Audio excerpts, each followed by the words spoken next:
Telangana state all universities contract assistant professor association की जानिब से अपने जायज़ मसाइल के हल का मुतालबा करते हुए उस्मानिया यूनिवर्सिटी में बड़े पैमाने पर एहतजाज दर्ज किया। इस मौके पर Telangana state all universities contract assistant professor association ने रियासती हुकूमत से मुतालबा किया है कि वह फौरी तौर पर जियो नंबर 21 को मनसूख करे और तमाम यूनिवर्सिटियों में काम करने वाले कॉन्ट्रैक्ट फैकल्टी के लिए बेसिक DA HRA और 3% इंक्रीमेंट समेत स्केल नाफिज करे। इस मौके पर एसोसिएशन के मुख्तलिफ कायदीन ने खिताब करते हुए असिस्टेंट प्रोफेसरों की तकर्री के लिए जारी करदा जियो 21 को मनसूख करने और रियासत भर की 12 यूनिवर्सिटियों में काम करने वाले 1270 कॉन्ट्रैक्ट फैकल्टीज को रेगुलर करने का मुतालबा किया।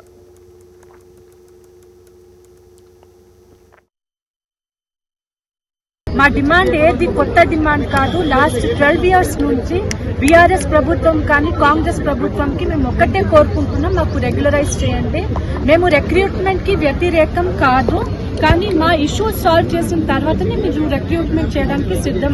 మీరు చేసుకోండి, మాకు అభ్యంతరం అస్సలు లేదు. మా డిమాండ్స్ మీట్ అవ్వకపోతే మేము ఫ్యూచర్ లో మా ప్రొటెస్ట్ ఇంకా అగ్రెసివ్ గా చేయాల్సి వస్తుంది. దయచేసి ఆనరబుల్ చీఫ్ మినిస్టర్ గారు మా సమస్యలకి విని తొందరగా పరిష్కారం చేస్తారని మేము కోరుకుంటున్నాం. ఇది జాతీయ పరంగా రావాల్సిన నోటిఫికేషన్, దీనికి యూజీసీ నిబంధనలు అడ్డున్నాయని చెప్తున్నారు. యూజీసీ నిబంధనలను అడ్డు లేవు, నిలువు లేవు. ఎందుకు అని అంటే ఒక కాంట్రాక్ట్ సిస్టమ్ అనేది ఒక తెలంగాణ రాష్ట్రంలోనూ లేదు, భారతదేశంలోని అన్ని రాష్ట్రాలలోని అన్ని విశ్వవిద్యాలయాల్లో ఉన్నది. ఆయా రాష్ట్రాలు ఆయా విశ్వవిద్యాలయాలు ఏ విధంగా పరిష్కరించుకున్నాయో, కాంట్రాక్ట్ వాళ్ళను రెగ్యులర్ చేసిండ్రో ఆ పద్ధతులను అన్ని కూడా మేము ఎక్కడెక్కడ చేసినాయి, ఏ రకంగా చేసినా వాటన్నిటి డాక్యుమెంటేషన్ కూడా మేము ఇవ్వడం జరిగింది. వాటన్నిటిని స్టడీ చేసి కూడా వాళ్ళు ఈ రోజు ఇది సాధ్యం కాదేమో, ఇంకా వేరే పద్ధతుల వీళ్ళకి ఏమన్నా మనం బెనిఫిట్ చేస్తామేమో అని చెప్పి మాతో చర్చలకు పిలిచి మాట్లాడమని చెప్పినట్టుగా మాకు విశ్వసనీయ వర్గాల తెలుస్తున్నది. మేము అనేది ఏంటంటే మా డిమాండ్ అనేది మమ్మల్ని వేరే వాళ్ళని చేసినట్టు డిగ్రీ కాలేజీలను, పాలిటెక్నిక్ కాలేజీలను, జూనియర్ కాలేజీలు చేసినప్పుడు రాని అడ్డంకులు మమ్మల్ని చేస్తే అడ్డంకులు రావు.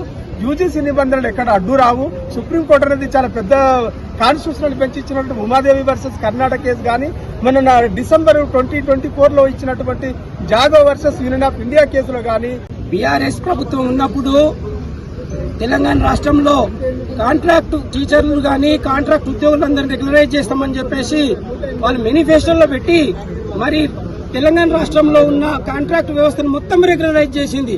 జేఎల్ వాళ్ళని చేసింది, డిఎల్ వాళ్ళని చేసింది, పాలిటెక్నిక్ లెక్చరర్లను చేసింది.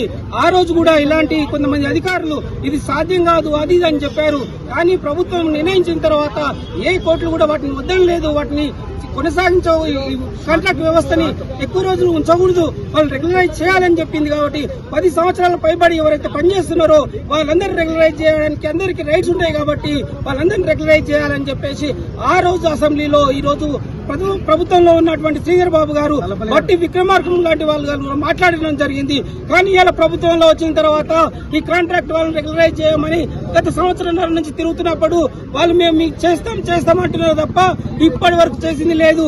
అదే బీఆర్ఎస్ ప్రభుత్వంలో ఉన్న సేమ్ పోకడ పోతూ మమ్మల్ని మభ్య పెడుతూ ఇన్ని రోజులు మమ్మల్ని ఉద్యమాలు చేయకుండా ఆగండి అని చెప్పారు. వాళ్ళు చెప్పిన దాన్ని మేము గౌరవిస్తూ ఇప్పటి వరకు ఆగినాము. కానీ ఇప్పుడు మమ్మల్ని రెగ్యులరైజ్ చేయకుండా రెగ్యులర్ నోటిఫికేషన్ కి వాళ్ళు మార్గదర్శకాలుగా జీవో నెంబర్ 21 తీసుకొచ్చారు. దీన్ని నిరసిస్తూ మేము అన్ని 12 విశ్వవిద్యాలయాల్లో పెద్ద ఎత్తున ఉద్యమాలు స్టార్ట్ చేయడం జరిగింది. ఇప్పటికైనా ప్రభుత్వం కళ్ళు తెరిచి ఈ యూనివర్సిటీలను మరి ఒక తెలంగాణ ఉద్యమం లాగా ముందుకు తీసుకెళ్లి ప్రభుత్వం చెడ్డ పేరు రాకుండా తక్షణమే కాంట్రాక్ట్ టీచర్లను రెగ్యులరైజ్ చేయాలి. తక్షణమే ఈ విషయం పైన ప్రభుత్వం సీరియస్ గా ఆలోచించాలి. కొంతమంది వీసీలు వాళ్ళ స్వలాభం కొరకు, వాళ్ళ ప్రయోజనాల కొరకు ప్రభుత్వాన్ని తప్పుదో పట్టిస్తున్నారు. వాళ్ళు ఇప్పటికైనా దాన్ని అర్థం చేసుకొని రెగ్యులరైజ్ చేయాలని కోరుతున్నాం.